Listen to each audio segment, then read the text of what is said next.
Assalamualaikum. Apa nak makan? Belum. Jom makan dengan saya nak? Mana? Sini lah. Kita makan sekali, okey? Boleh? Pernah ada orang datang makan dengan abang macam ni? Mana ada? Tak ada Ya, saya orang pertama makan dengan abang. Abang last makan pukul apa? Makan tadi pukul 11 lah. Malam tak makan lagi lah? Malam belum lagi. Saya belanja abang hari ni. Abang asal mana? Kelantan. Ni air untuk abang. Abang nama siapa? Kamal.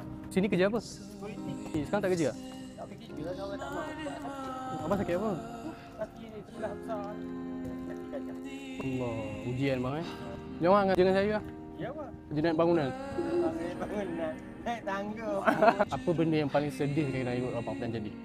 Agak paling sedih. Abang sakit ni abang tak rasa sedih pun nak? Dah orang kata dah biasa. Nak sedih-sedih pun buat apa tak? Sakit. Di hospital. Di hospital. Free. Sedap abang daging dia? Itu ke daging apa? Ayam. Alah, daging gajah bang. Gajah.